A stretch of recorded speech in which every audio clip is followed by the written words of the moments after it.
Halo teman-teman semua, hari ini kita akan belajar mengenai Atman. Sebelumnya, perkenalkan nama saya Nilu Widianti Cahyani, NIM 2303 111002. Yang pertama kita akan membahas mengenai pengertian Atman. Atman berasal dari bahasa Sanskerta yang berarti jiwa atau diri sejati. Dalam ajaran agama Hindu, Atman adalah percikan-percikan terkecil dari Brahman atau Tuhan itu sendiri yang menjadi sumber kehidupan setiap makhluk. Atman bersifat abadi, suci, dan tidak pernah mati, meskipun badan jasmaninya hancur. Dengan memahami Atman, manusia menyadari bahwa dirinya adalah makhluk spiritual, bukan sekedar jasmani. Nah, di sini ada sifat-sifat Atman. Nah, dalam Bhagavad Gita dijabarkan mengenai sifat-sifat Atman.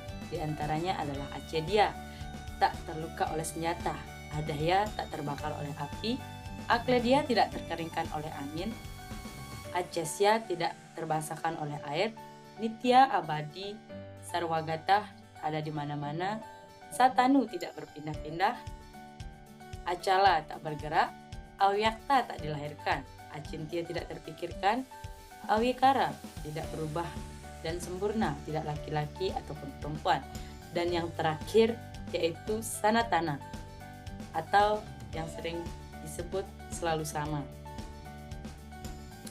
Perlu kita ketahui kedudukan Atman dalam Pancasarada. Atman merupakan keyakinan kedua dari Pancasarada atau 5 dasar keyakinan umat Hindu. Yang pertama, Brahma, yaitu percaya adanya Tuhan Yang Maha Esa atau ide Sang Yang Widiwasa. Yang kedua yaitu Atman, percaya adanya jiwa. Yang ketiga, Karmapala, yaitu percaya adanya hukum sebab akibat. Yang keempat, Punarbawa, yaitu percaya adanya kelahiran kembali. Dan yang kelima yaitu Moksa, percaya akan adanya pembebasan jiwa atau siklus kelahiran. Melalui pemahaman Atman, umat Hindu memahami hakikat hidup sebagai bagian dari Tuhan. Hakikat Atman dalam Upanishad disebutkan Esa Atman Sarva Bhutantaram, yang berarti Atman hadir dalam setiap makhluk. Atman bersifat kekal, tidak dilahirkan dan tidak mati. Dalam Bhagavad Gita, Adhyaya 11 Sloka 20 menegaskan bahwa Atman tidak dapat dibakar, dipotong, atau dihancurkan. Atman adalah roh murni yang menjadi sumber kesadaran dan kehidupan setiap makhluk hidup. Di sini saya akan menjelaskan sedikit mengenai hubungan Atman dengan badan kasar. Tubuh hanyalah wadah sementara bagi Atman untuk berkarma di dunia. Ketika jasad mati, Atman meninggalkan tubuh dan mencari tubuh baru melalui proses reinkarnasi atau punarbawa. Hubungan antara Atman dan badan seperti seseorang sedang memakai pakaian, yaitu badan biasa diganti, tetapi Atman tetap kekal. Di sini juga ada tujuan hidup menurut Atman. Tujuan hidup manusia adalah menyadari jati diri sebagai Atman dan bersatu kembali dengan Brahman atau Moksa.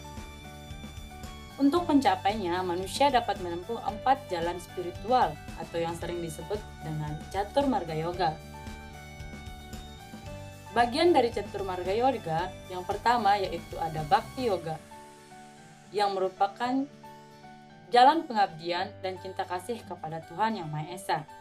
Yang kedua ada Karma Yoga, atau yang diartikan sebagai jalan perbuatan tanpa pamrih. Yang ketiga ada Jnana Yoga, yaitu jalan pengetahuan dan jalan kebijaksanaan. Dan yang terakhir ada Raja Yoga, yaitu jalan meditasi dan pengendalian diri. Adapun nilai-nilai dalam ajaran Atman. Ajaran Atman menanamkan nilai-nilai luhur dalam kehidupan. Ada 4 nilai yang harus kita ketahui. Yang pertama yaitu nilai spiritual, atau sadar bahwa diri kita adalah bagian dari Tuhan. Yang kedua ada nilai etika, yang dimana mendorong kita berbuat baik karena semua makhluk memiliki Atman yang sama. Yang ketiga yaitu nilai moral, atau menumbuhkan kasih sayang, kesucian, dan tanggung jawab. Dan yang keempat ada nilai sosial, yang dimana menghormati dan menyayangi semua makhluk ciptaan Tuhan tanpa membeda-bedakan satu sama lain. Adapun implikasi ajaran Atman dalam kehidupan sehari-hari, yaitu pemahaman tentang Atman mendorong umat Hindu untuk hidup dengan kesadaran spiritual. Yang pertama, kita bisa menjaga kesucian lahir dan batin. Yang kedua, menyayangi semua makhluk tanpa membeda-bedakan. Yang ketiga, menjalankan dharma dengan tulus dan tanpa pamrih. Dan yang keempat, melatih meditasi dan pengendalian diri. Yang kelima, menjalani bahwa semua makhluk yang saling terhubung melalui Atman. Dari pembahasan tersebut, dapat kita simpulkan bahwa ajaran Atman mengajarkan kita bahwa manusia sejati bukanlah tubuh jasmani, melainkan Atman yang abadi di dalam dirinya. Dengan memahami Atman, manusia dapat mencapai kebijaksanaan sejati dan kebebasan rohani atau moksa. Prinsip Tattvam Asi adalah engkau menegaskan bahwa setiap makhluk memiliki hakikat yang sama dan bersumber dari Tuhan. Mungkin sekian yang dapat saya sampaikan dalam pembelajaran ini. Saya mohon maaf apabila ada salah kata dan tutur kata yang kurang berkenan. Saya ucapkan terima kasih dan saya akhiri dengan Paramasanti. Om Santi Santi Santi Om. Terima kasih.